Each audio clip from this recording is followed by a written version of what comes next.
कल हमने मंत्रिमंडल का विस्तार देखा और अब विस्तार के बाद सबकी नजरें विभागों के बंटवारे पर टिकी हुई है।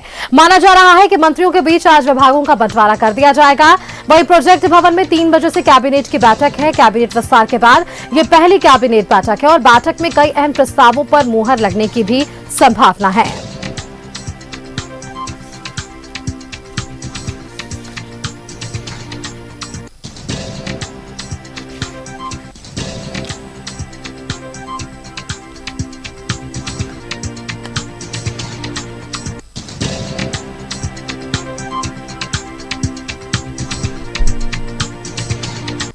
अधिक जानकारी के साथ संवाददाता दीपक उरांव हमारे साथ जुड़ रहे हैं। एक बार उनका रुख कर लेते हैं।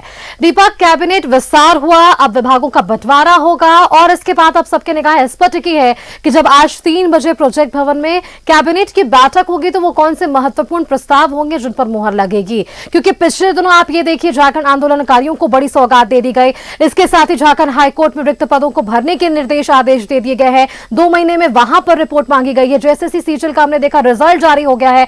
तो कहीं ना कहीं एक्टिवनेस इस सरकार में नजर आ रही है और जो निर्णय लिए जा रहे हैं वो जल्द जो है वो निर्णय लिए जा रहे हैं। तो ऐसे में आज जब ये कैबिनेट की बैठक होगी तो वो और कौन सी महत्वपूर्ण योजनाएं हैं जिनका जिक्र हो सकता है, जिनको आज पारित किया जा सकता है इस कैबिनेट की बैठक में?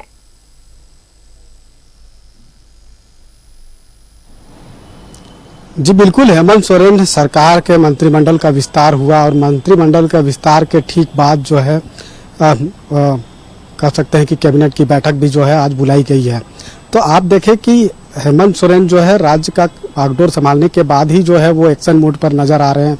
आंदोलनकारी जो कि एक लंबे समय से आंदोलनरत थे, मान सम्मान हक अधिकार की लड़ाई लड़ रहे थे, उन्हें भी मान सम्मान देने को दिशा में जो है राज्य सरकार आगे बढ़ती हुई नजर आ रही है।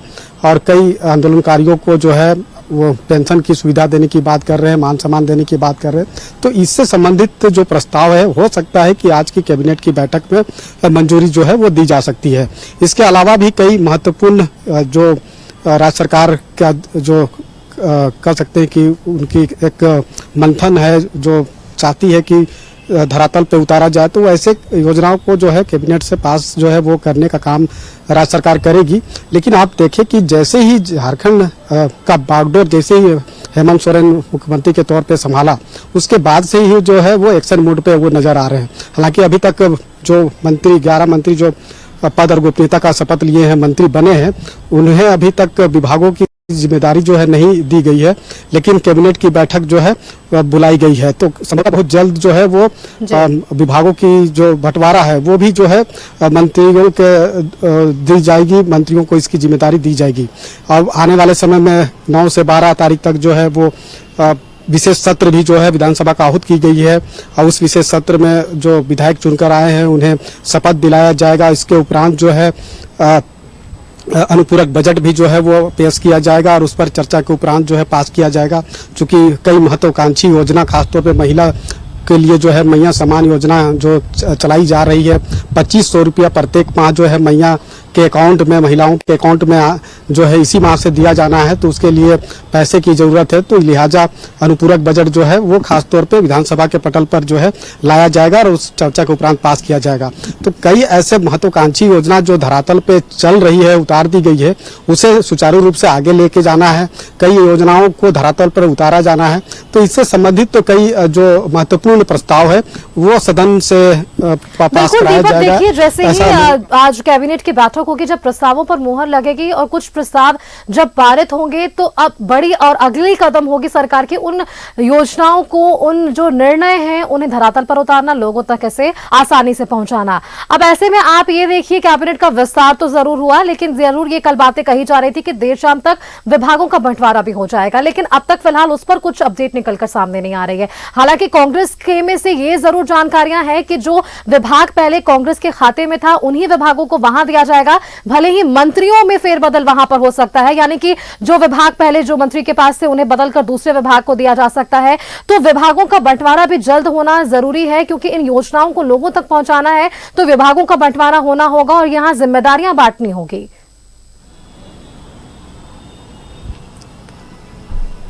जी बिल्कुल, मंत्रिमंडल का विस्तार होने के बाद से ही जो ये चर्चा हो रही है, हर जगह ये चर्चा चल रहा है कि कौन कौन से मंत्री को कौन कौन से जो है मंत्रालय की जिम्मेदारी दी जाएगी, कौन कौन से विभाग जो है उन्हें सौंपा जाएगा।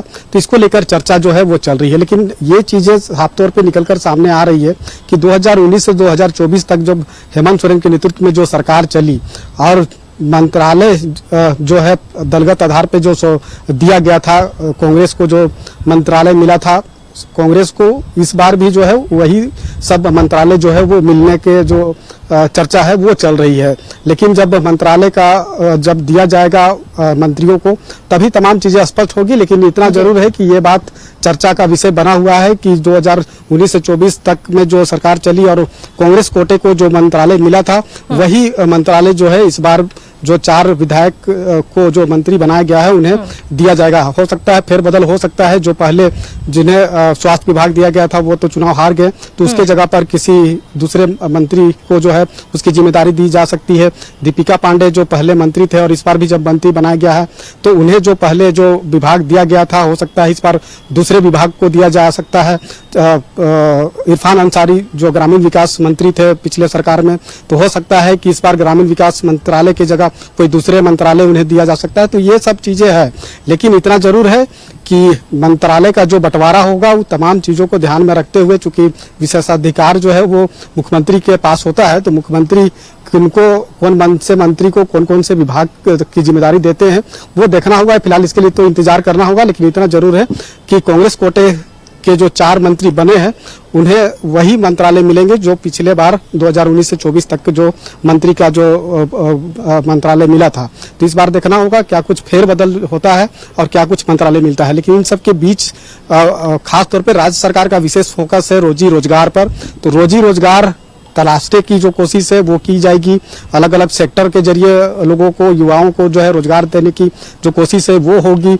इसके अलावा कई एग्जाम जो पिछले सरकार में कंडक्ट कराए गए थे और उसमें जिस तरीके से गड़बड़ी हुआ था, इस सरकार में गड़बड़ी ना हो, फेयर वे में एग्जाम हो और समय पर एग्जाम हो और समय पर उसका रिजल्ट प्रकाशित किया जाए। तो इस दिशा में दीपक आपने ठीक कहा, विधानसभा चुनाव का वो वक्त था जब आप लोग तमाम फील्ड में जा रहे थे, लोगों से बातचीत कर रहे थे, तो युवाओं का सिर्फ और सिर्फ एक यही मुद्दा था रोजगार, और दूसरी तरफ कई महिलाएं जो है वो सुरक्षा को लेकर बात करती हुई नजर आई थी, भ्रष्टाचार पर भी खूब बातें हुई थी। तो ये सरकार के लिए अब चुनौती है कि इन मुद्दों को स्पष्ट करना है। जब रिक्त पदों के भरने के बाद हाईकोर्ट की तरफ से की जा रही है तो महिला आयोग पर भी सवाल जरूर खड़े होंगे। तो यहां पर कई ऐसे पेंच है जिसे सुलझाने की धीरे धीरे अब सरकार जो है वो कोशिश कर रही है। शुक्रिया दीपक आपका हमारे साथ जुड़ने के लिए और ये तमाम जानकारियां हमारे दर्शकों के साथ साझा करने के लिए कि जब कैबिनेट का विस्तार हो चुका है तो अब बारी है विभाग के बंटवारे की, और इसके साथ ही इन सब के बीच दोपहर 3 बजे कैबिनेट की बैठक आयोजित है। इस बैठक पर सबकी निगाहें टिकी है कि अगला वो कौन सा महत्वपूर्ण निर्णय है जो राज्य सरकार की तरफ से लिया जा सकेगा।